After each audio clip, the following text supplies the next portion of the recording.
Arctic and bohemian life as an artist.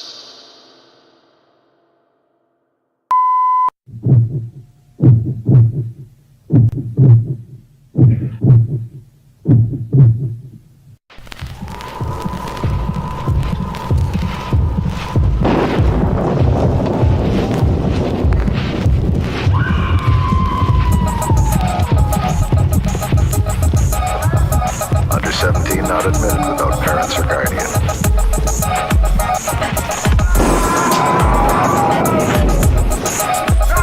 Under 17 not admitted without parents or guardian.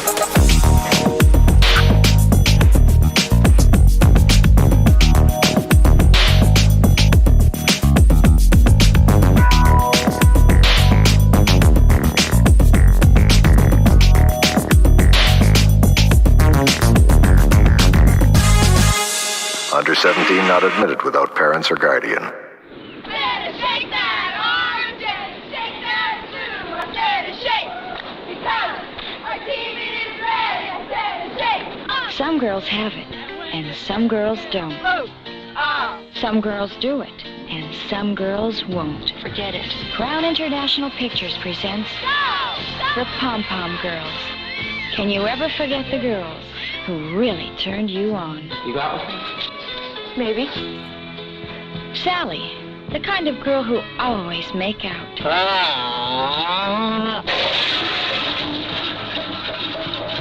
Lori, a black-haired beauty who can't say no. You must have had a busy night. Sue Ann, the drive-in queen, who tries to keep the customers satisfied. What would you like? What you got? Anything you want. The Pom Pom Girls. It was their senior year, and their last chance to raise hell.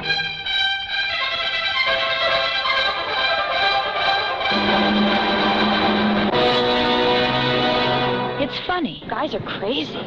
It's sexy. Oh, God. It's the craziest motion picture you've ever seen. Somebody just stole the fire truck. There is no way in hell that someone is going to walk into the firehouse and take up...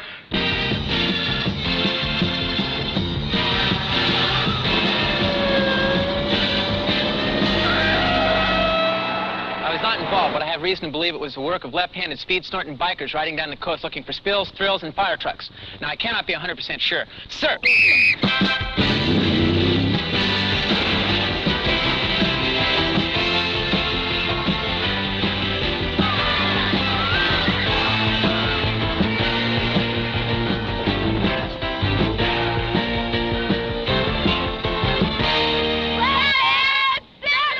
The Pom Pom Girls.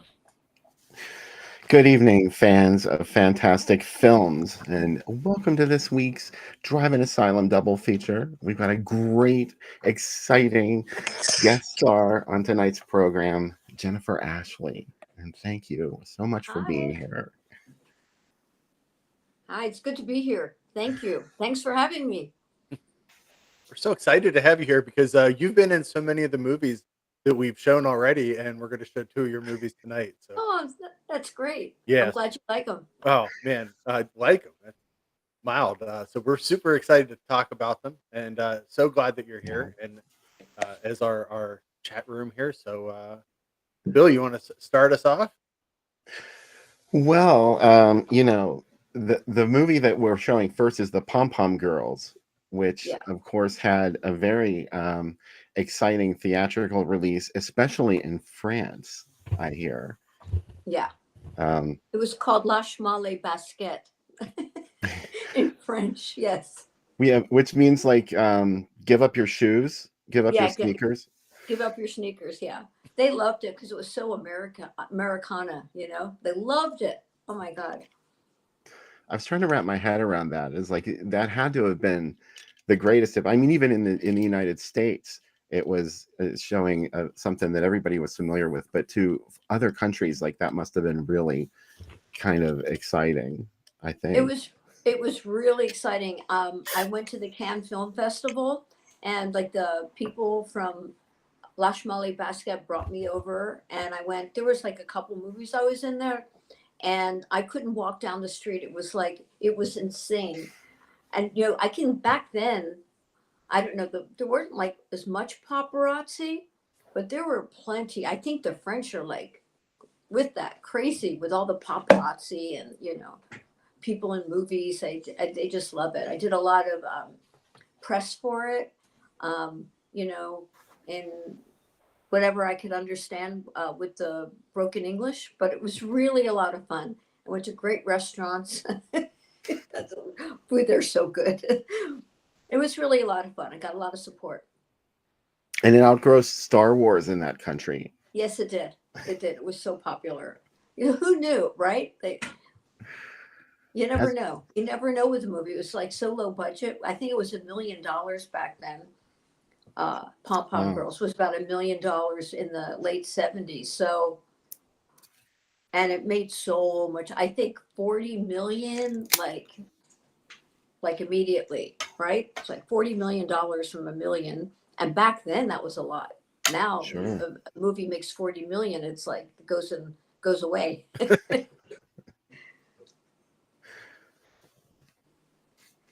So, how did you go from you started as you were going to college in Philadelphia, correct?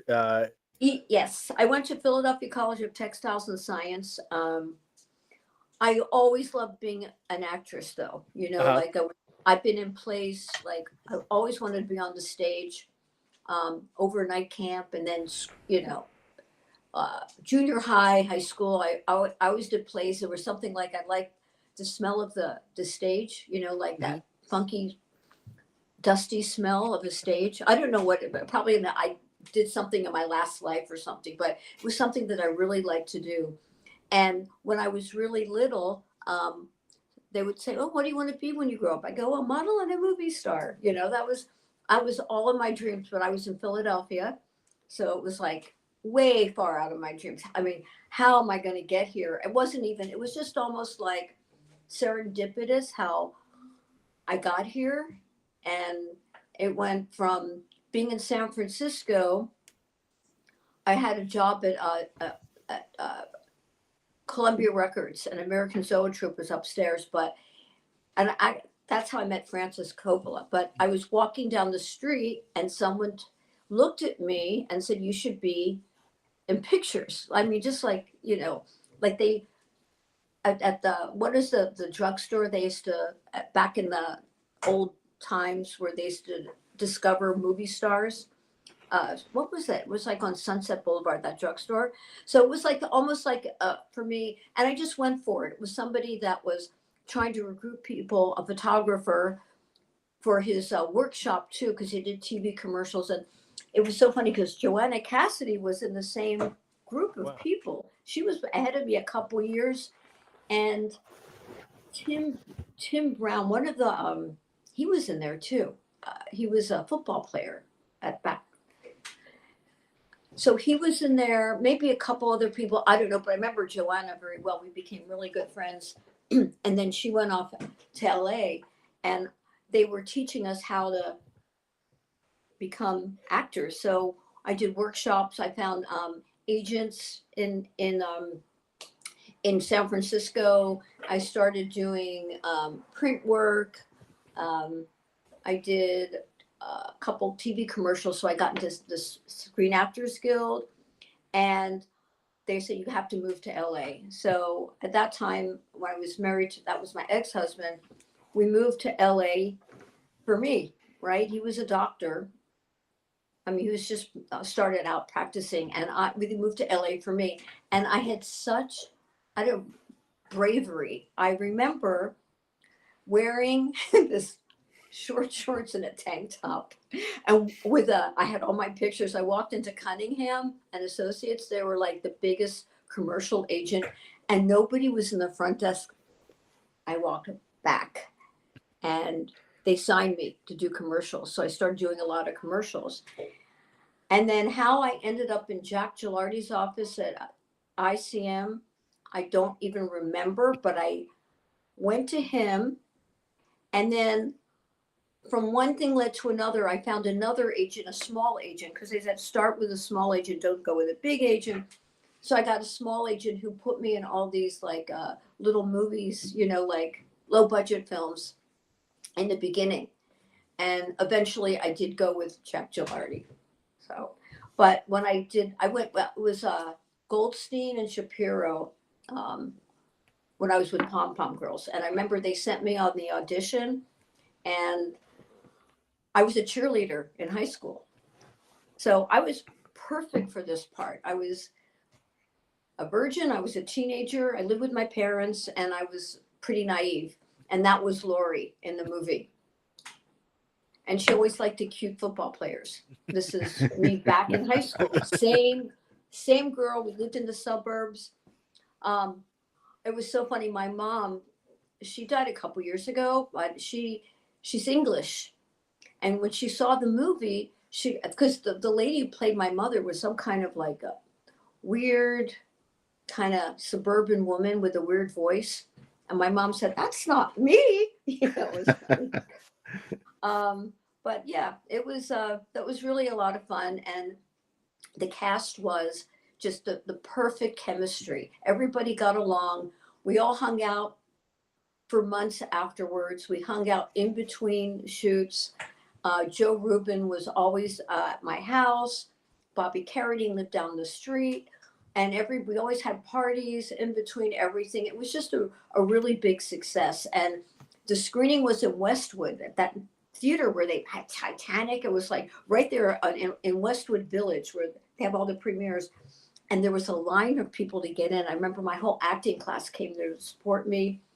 And everybody just clapped. You know, when you go to a screening and no one likes the movie and they're like, oh, okay, I've been there.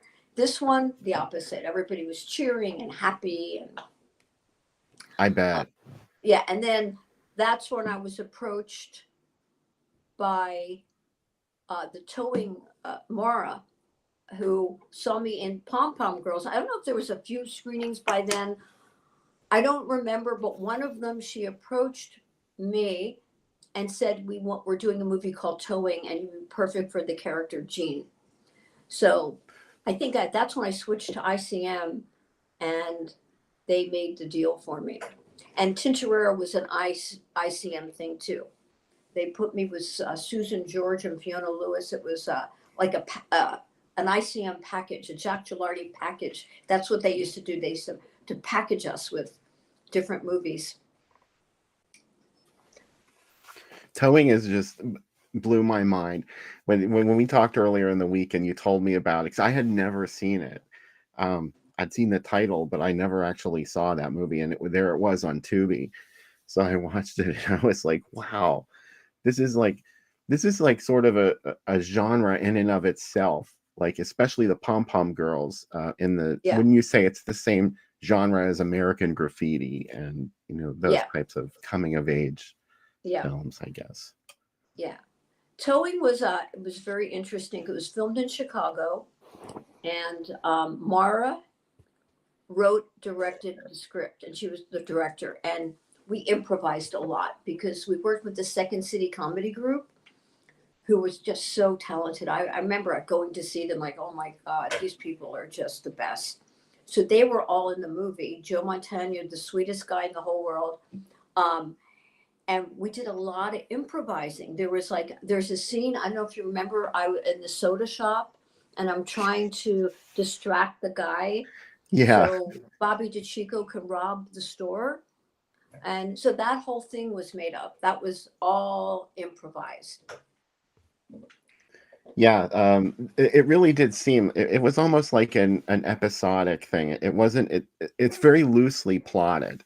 That's the first thing that you notice when you watch it, is like there's not like a really engaging plot, and sometimes the scenes like meander off into other areas, which is like, it's great when you could pull it off, and I think you guys really did. I mean, a lot of that was based on both of your characters, you and Sue Lyon, being able to carry that. Yeah.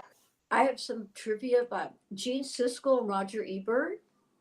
Yeah. Do you remember them, Roger and Ebert? Yeah. They became fans of the movie. I think they're from Chicago. Yeah. So we became good friends, and Roger Ebert really promoted towing. Gene Siskel loved Pom Pom Girls, obsessed with it. He took me to see Saturday Night Fever. Wow. His favorite movie of all times, and explained to me everything what John Travolta was going through as he was walking down the steps, because he was with Diana Hyland or whatever at the time, and I think she died. So it was like we went to the movies to see Saturday Night Fever. I mean, lucky was I to go to see that with Gene Siskel, who taught me everything about that movie. But they were from Chicago and they were big fans of towing. They did everything to help promote it. The soundtrack in particular is really interesting in towing. What, towing? Yes. Towing. Towing. Towing. It's really very unexpected. That's not the kind of soundtrack I expected for towing.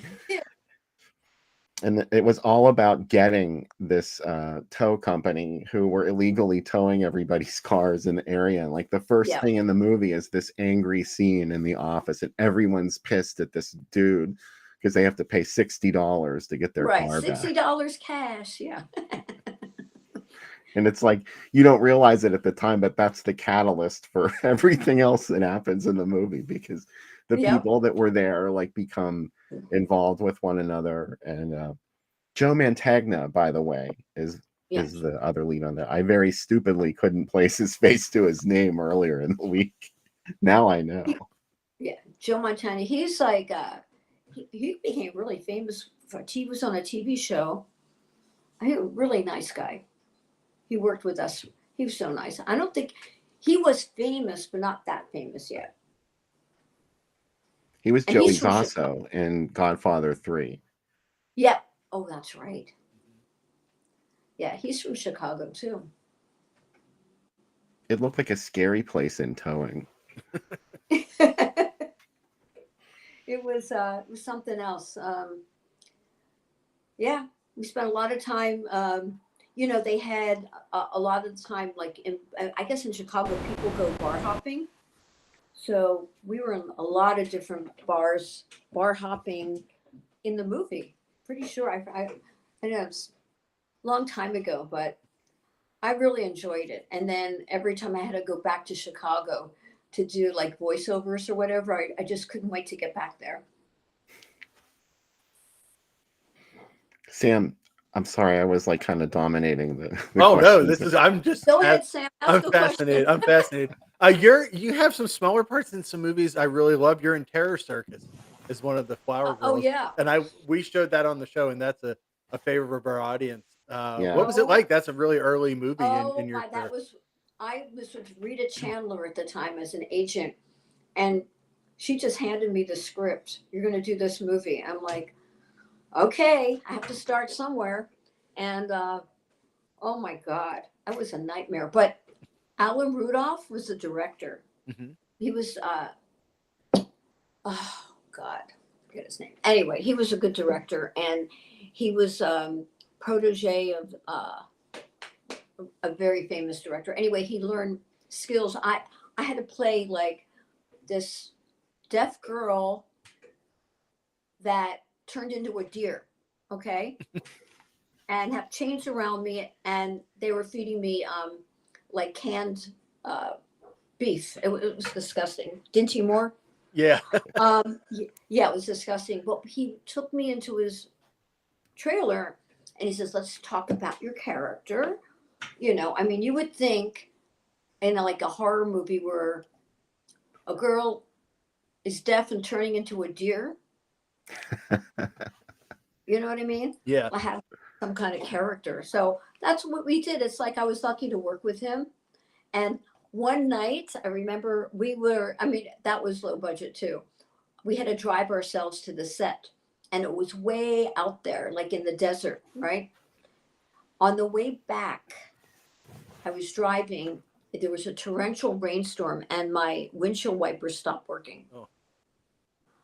Talk about scary. And I just remember driving at the side of the road. I don't know, how I got to a gas station where they could fix it, but it was nighttime. I don't even, that was scary. But that was, we had to drive ourselves to and from to Terror Circus.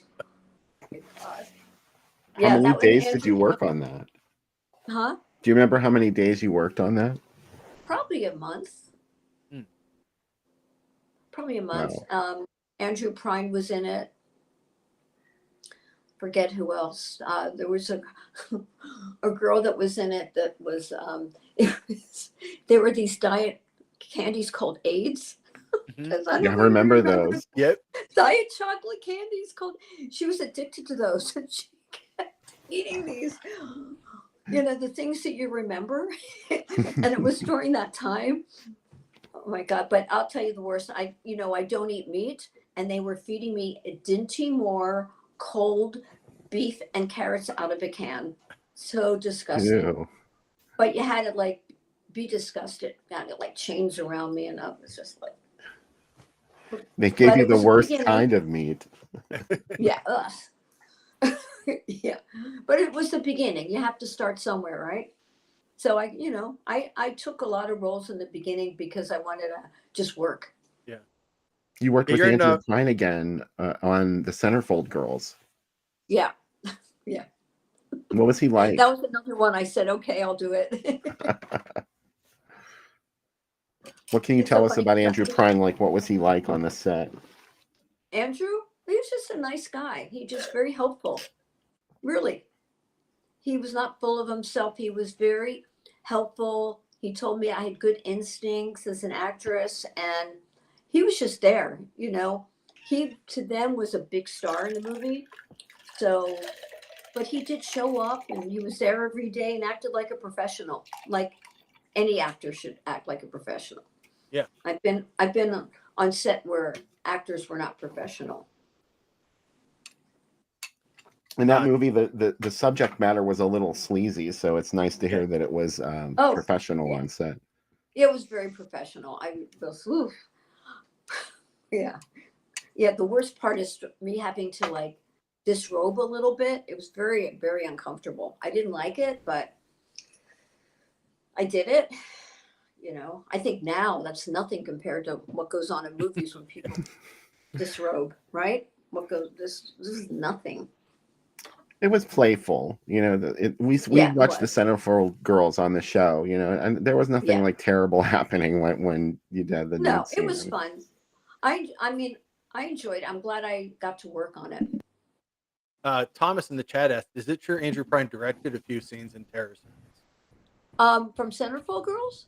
He said in Terror Circus that he heard that Andrew Prine directed some of the scenes. Do you remember? Oh, I think he did.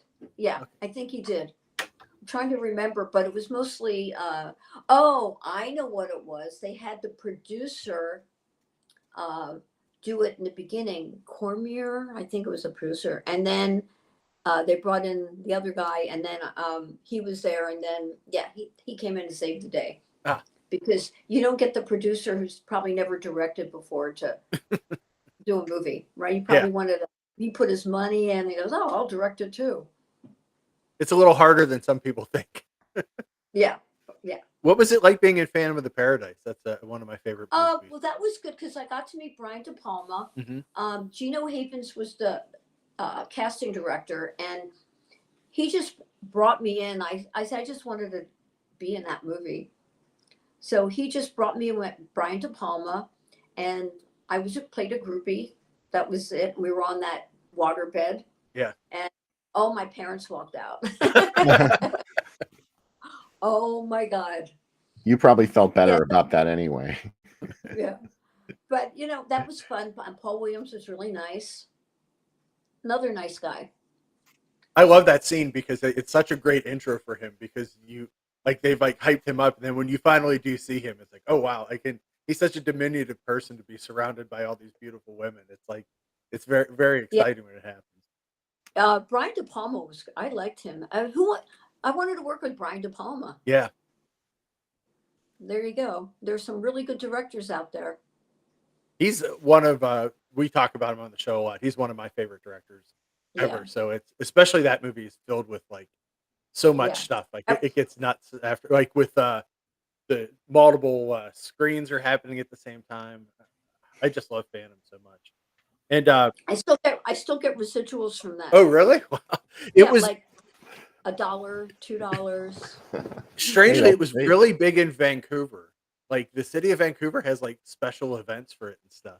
That's because, oh really? yeah, Wow. because it was huge there, and then in France too, which is odd because the band Daft Punk was like super influenced by it. Like they were obsessed with that movie. Oh, that's funny. Also, you're in an episode of Planet of the Apes, the TV series too, which Yes, is that super was, I cool. played Talia. Yeah. I was the lead. Forget the guy. That was interesting. That was, I remember going to Fox and they had to put me in like that wardrobe. And I was, I played a person who was in love with this guy. And I met Roddy McDowell. He wasn't very nice. I worked on 2 movies with him. He was kind of distant, Then the second movie, Partners, I worked with him. He wasn't very nice. Yeah. He rested. I thought there was he was a really good actor, but sometimes people don't take young actresses seriously. So he kind of, Ryan O'Neal was amazing. Yeah. Nicest guy. Helped me, but not Roddy McDowell. Sorry. I never heard anyone talk about him, positive or negative. That's interesting to get that perspective. He blocked Rodney Dangerfield from being in the Academy of Motion Pictures, like how you get voting privileges, and he blocked Rodney Dangerfield from it. I remember reading that, and I'm like, he's like, well, he's not really an actor, and I'm like, well, he was in a couple like really big movies, and then he apologized, and Rodney was like, nah, it's fine, I don't need to be in it. Yeah, that's funny. And then the other movie that I love that you're in Guyana, Call to the Damned. You're Stuart Whitman. Love her in it. I love that movie. It's like so quick. Like we don't have that today, where movies like a major event happens like that, and like 6 months later, there's a movie like torn from the headlines anymore. And that movie definitely does it. It's wild. Well, that was the same people that did Tintorera. Yeah. And they called me. I remember them calling me on the phone at home and saying, how would you like to play Jim Jones's mistress? And it just happened, right? And so I go, oh my God, of course, know. And then right after that, the LA Times had an article. Her name was Maria Katsardis, and it said, Maria Katsardis followed Jim Jones all the way to the end. And I got to this article and I got to read about this character. So I was lucky to know who this person was. He did have this mistress. She also helped administer the Kool-Aid at the end. That was something. We were in Mexico City, Cherubusca Studios. They made the exact duplicate of Guyana in this studio. It was so eerie. And the wardrobe people, there's a photo of all the dead people from like the sky, from a plane, with the colors of the wardrobe. That was our wardrobe. They got it from all the dead people from the photo. Yeah. Wow. But that was the eeriest. There was a lot of night shooting, and it was eerie. One night I came back from shooting and I go back to my hotel, and there was a major earthquake. I remember I'm in bed and I hear the pool outside going shh, shh, shh, and I'm swaying with it. I go, oh my God, I'm gonna die. But it stopped, and then the phone rang. It was my mother calling from Philadelphia. Are you okay? I go, how did you know? Right? How with no internet. Earthquake. Yeah. What was it like working for Rene Cardona and working in Mexico? He was great. He was a really good director. He was very involved on both movies, and I liked him a lot. That's why I worked with him again, because he was terrific. He helped the actors. Adored him. Did you make those movies? You didn't make those movies back to back, did you? Guyana and Tintorera. No. Those were 2 different. Years later. I think maybe 2 years later. Yeah, it wasn't back to back, but yeah. Tintorera was another quite an experience. We were on Isla Mujeres for a while, maybe 6-8 weeks. I don't even remember. We were there forever, and it was then a small island. I think now it's a tourist attraction. And oh my God, it was really nice. It was just so beautiful, but it was it was crazy. It was crazy. And Jack Gilardi actually, they put us, when you're an actor, you're supposed to, in SAG, you're supposed to have your own room. Well, it so happened they put me with another actress who played my sister, which was fine because we got along. But I remember him calling them and saying, "Put her in her own room," like. So I did, and I got sick there because the food. But all in all, I enjoyed it immensely. It was really a lot of fun. They just let us go. Hugo Stieglitz, Andreas Garcia.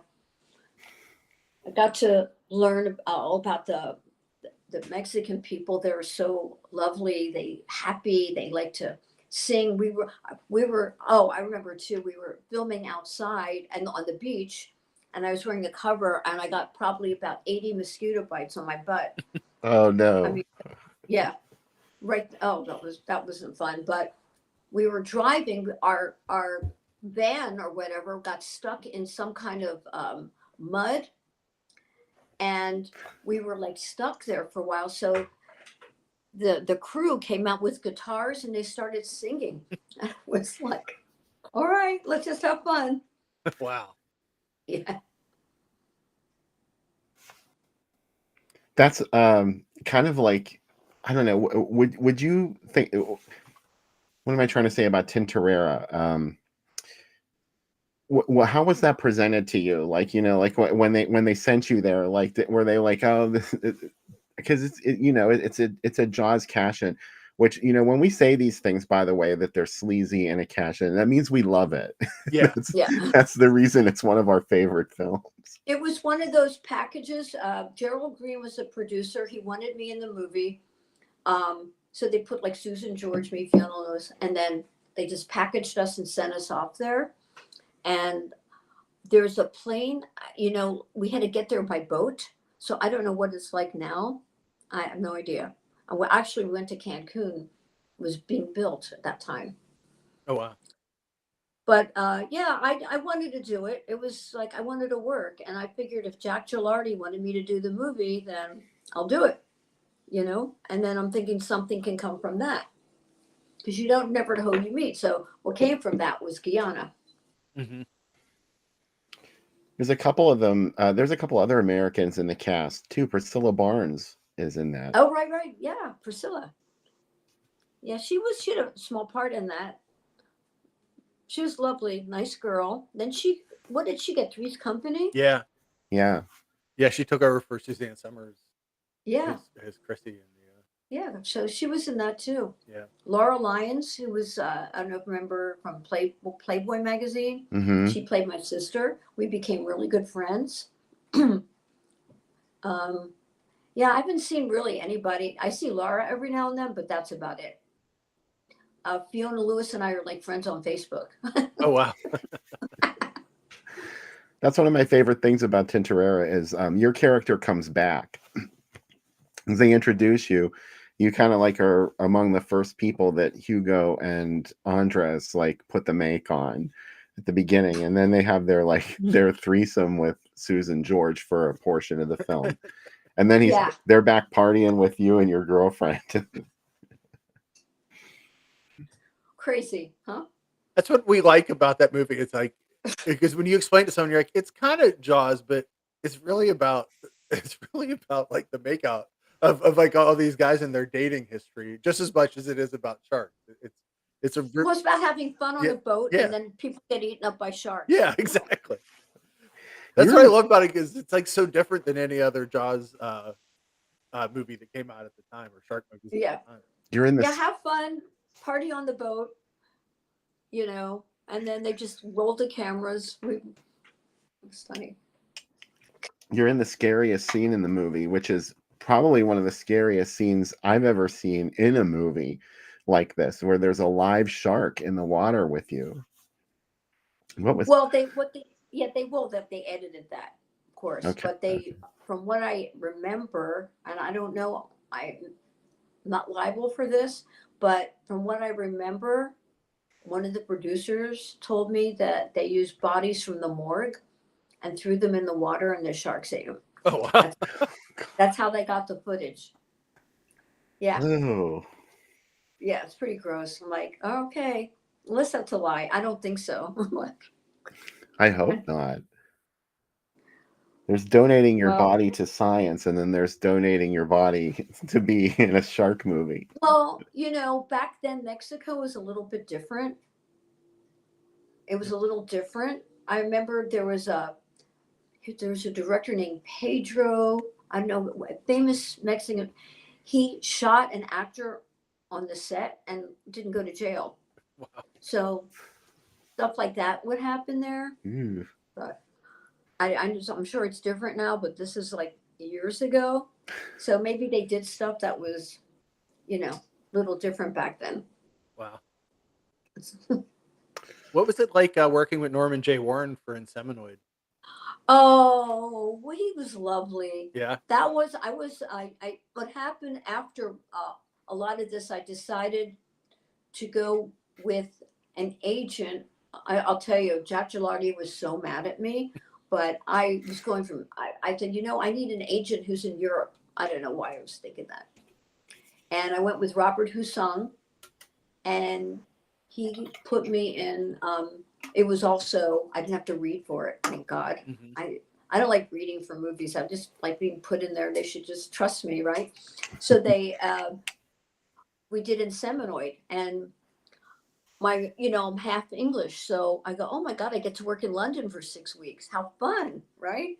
And I stayed at this amazing hotel called Blake's in London. They picked me up. I'd have my outfit on that I had, my wardrobe, like I was commander of some spaceship. And they picked me up and we drove to Chislehurst Caves, which was out in the English countryside. We had to go in these caves all day long. It was chilly, but it was and that was where they built the set, in a cave. That was pretty eerie in itself as well. It was pretty effective. I mean, for a low budget Oh, yeah. film. Speaking of wardrobe, I was going to ask you. I've noticed it, and I think Bill talked to you about it.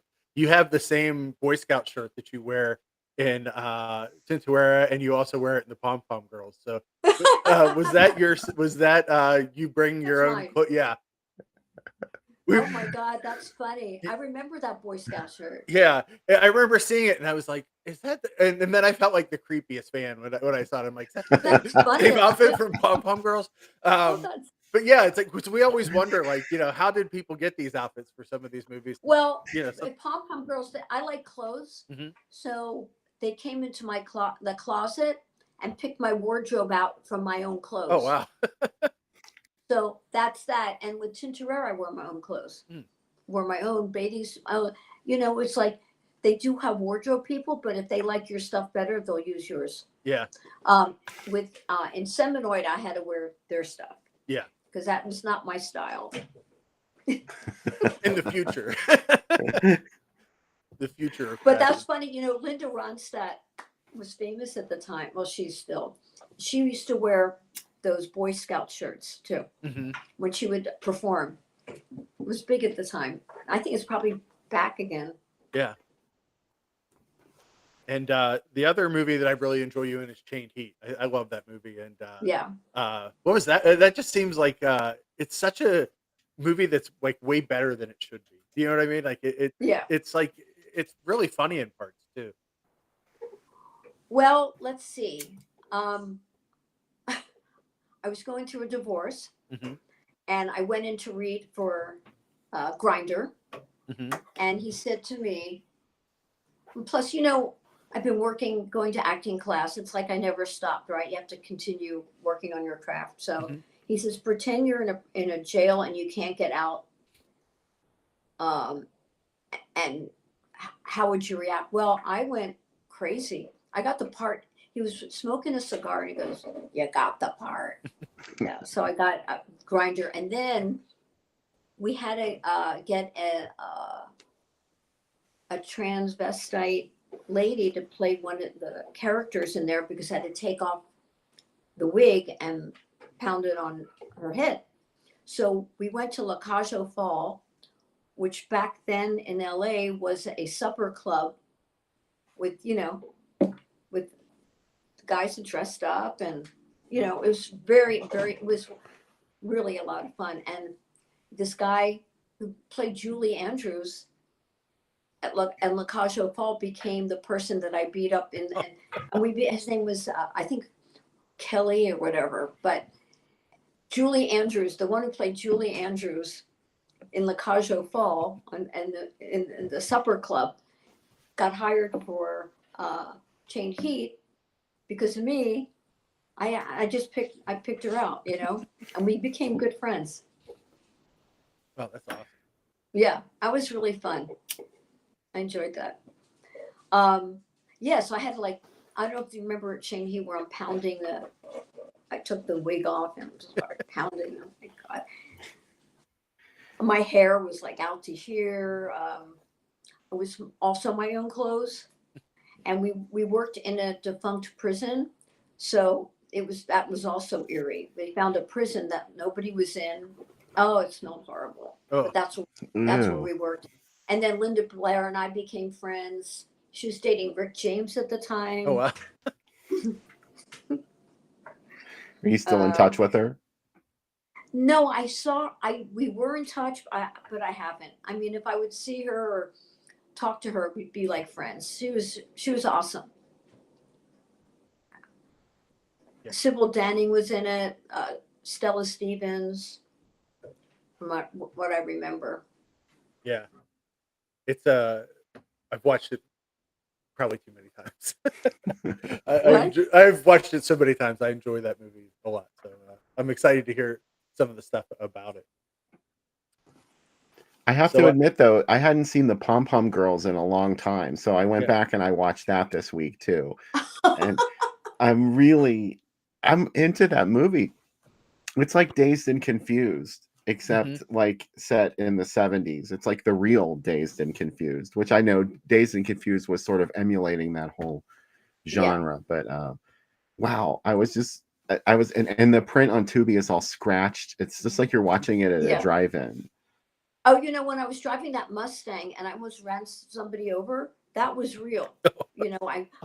When the thing stopped, a lot of that was just a lot of spontaneous as well. Just they kept it in the movie. Wow.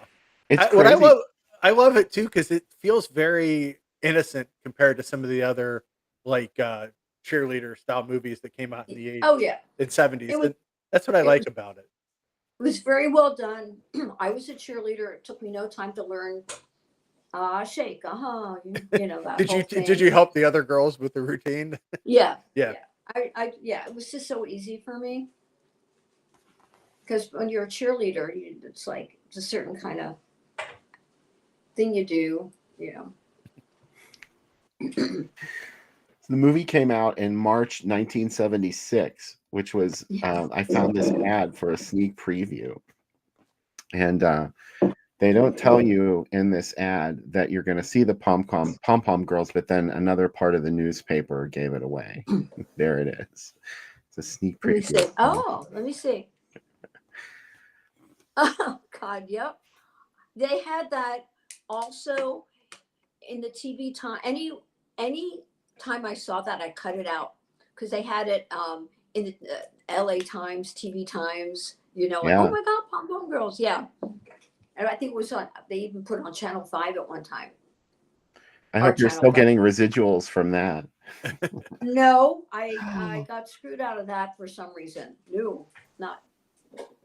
That you are not the first actor I've ever talked to who's told me that, and they say that all the time. All those movies in the 70s, all the money, some of them didn't even get paid, period, to be in the movie at all. Hopefully you did. Oh well, I'm SAG, and you have an agent. You have to get paid. Yeah. Yeah.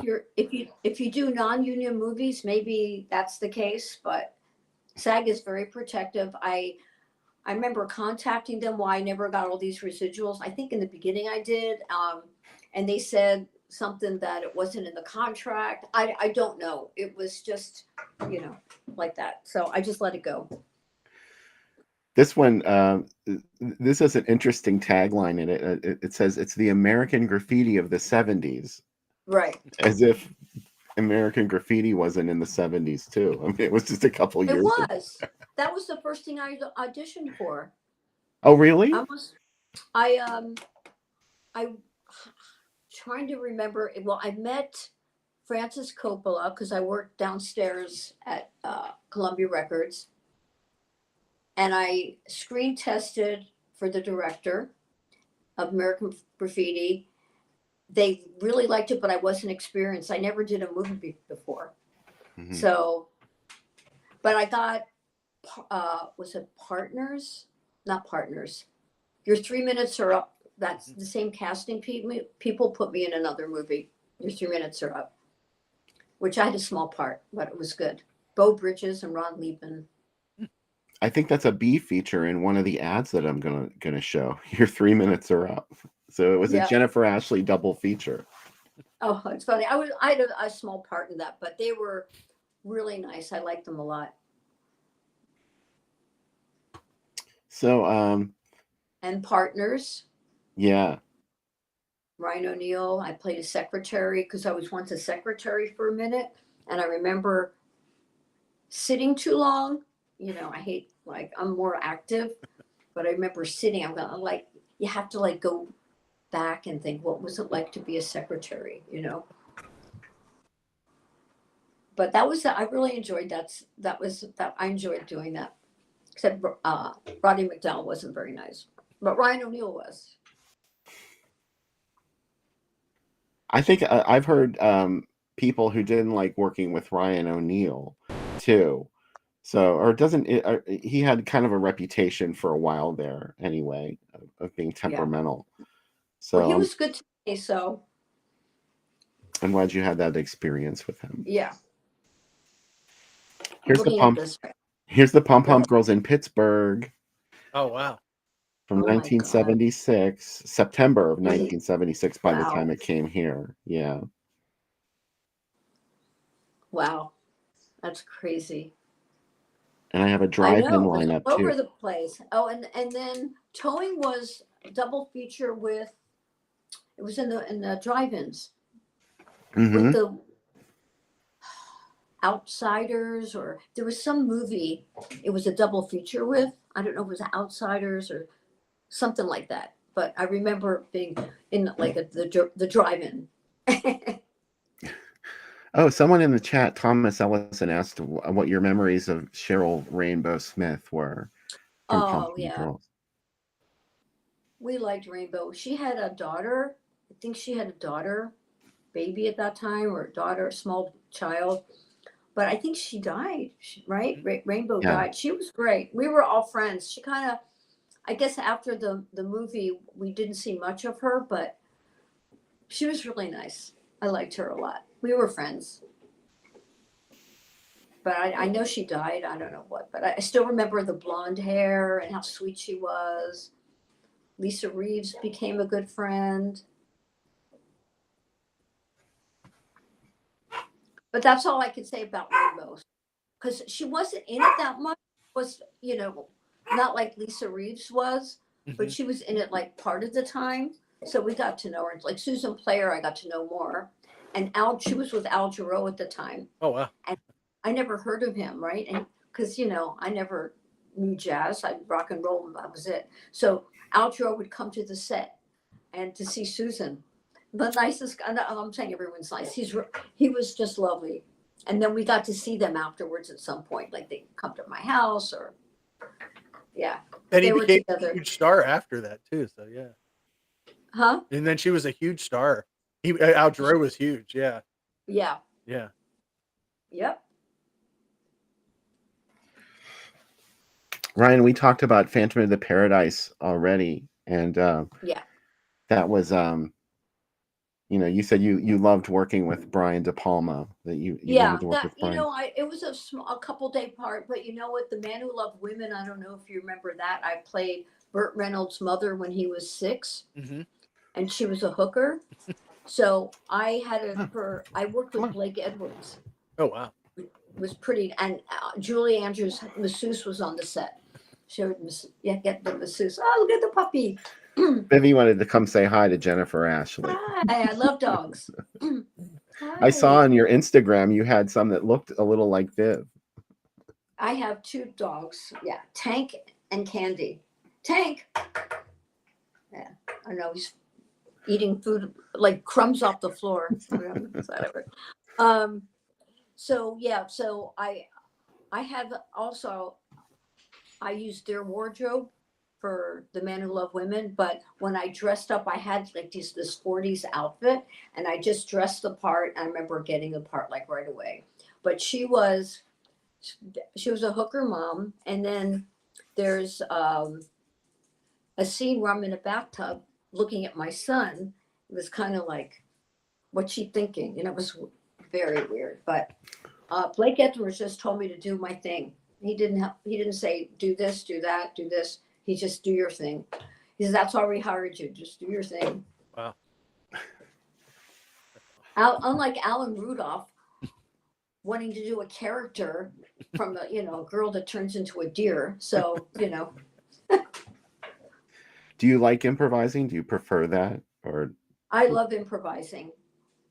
It's kind of fun. You have to follow the script, but then you get into situations where it's better to just improvise back and forth, and they keep it in the movie. But I think there's rules. We have to follow the script for the writer's guild. I don't know. But it depends whose production it is. Because sometimes they won't let you. all right, I think we're going to take a short break and do the themed cocktail for the Pom Pom Girls. Jennifer, it'll just be 2 minutes, so don't go anywhere. We'll be right back. Okay. Alrighty. Give me a D. D. Give me an I. I. Give me an A. A. Driving Asylum. Yay! What is it spelled? Driving Asylum. Welcome to the Pom Pom Girls drink. Sex under the Hardin High School bleachers is what it's called. This is an experiment, just like when you're in school. Instead of Tells experimenting, me we need the blender. I'm like, no, we don't. so we got vodka, ounce of vodka, ounce and a half triple sec, ounce of Kahlua. How's that work? I don't know. Ounce of blue curacao, ounce of simple syrup, and a kiwi. Where'd you get this from? The internets. Look good. Mm-hmm. We'll see. Jury's out. Hopefully someone else will make it. Other than me. This is a green drink. There's brown and blue, and he gets green. Do you like Listerine? Yeah. It's going to be totally green because there's a kiwi. Tell him, Cubby. He says no blenders. No blenders. All right. It's been fireworks and blenders all day for Cubby. He's over it. He's over it. Get over it. Here we go. Now see, this fits on here Yeah. just so no leaking comes out. Okay. Not baby, just slaps it down anyway. It's All right. What do we want to try it on? We got mix, grate, blend, liquefy. I think blend. blend. All right. If you're at home, you might want to turn on your speakers.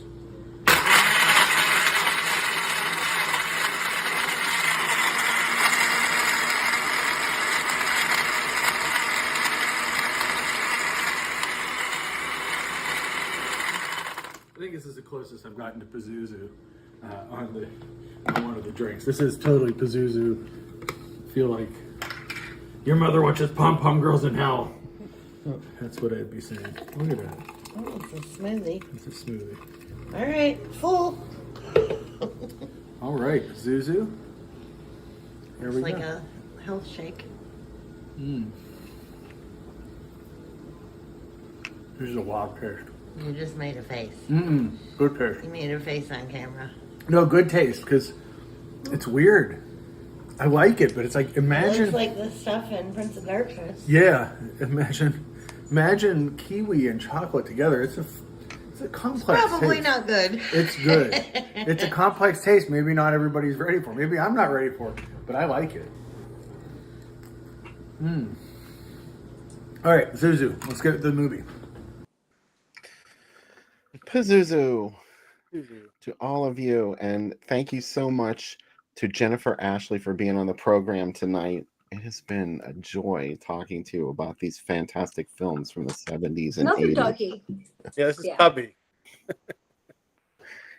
He's the one that you hear barking in the background. Yeah. Oh. He was worried that his mom was in the shower and he couldn't get in. Yeah. So he was freaking out a little bit. So he's sitting with me till the segment's over. Well, So- I just want to tell them it was the Guyana movie with Stuart Whitman. Mm. It wasn't Powers Booth. Yes. Oh, right. Yeah. I saw someone in the chat said that earlier. Yeah, because the Powers Booth TV movie came out right around the same time. That came out. That was on TV. Yeah. This was in the theaters. Yeah. And I would say it's the better of the two. It's what? It's the better of the two movies. Yours well, is not just because I'm a huge Stuart Whitman fan. He's one of my favorite actors. So. Yeah, he was awesome. Yeah, that was something. Yeah. John Ireland, Bradford Dillman. Yeah. Yvonne DiCarlo wasn't nice. Oh.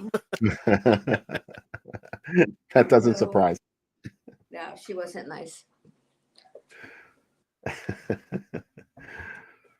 I forget who she was in that movie. Yes, she was in that movie for a very short time, and she was not nice to me. Oh, I'm sorry. She was still bitter That's about the okay. I Munsters thought it being was- canceled. My dogs are here now. Hey, doggies. So I read that you're an abstract artist. Is that true? Yes, I painted aliens, Mm. spiritual things. Yeah, so I do art. Yes, like to get them to Elon Musk somehow, but they'd be good on covers of like record albums, actually. Very interesting art. Can people find your art online? Do you have a website? Not for that, no. They're in storage right now. Gotcha. And Sam, anything else you want to ask Jennifer before we go to I've the asked first? so many questions, so I'm super That's excited okay. to Well, learn everything tonight. I just felt thank you for having me. You know, we could do it again. But I really appreciated you guys enjoying my work, and it really made me feel good. So I appreciate it.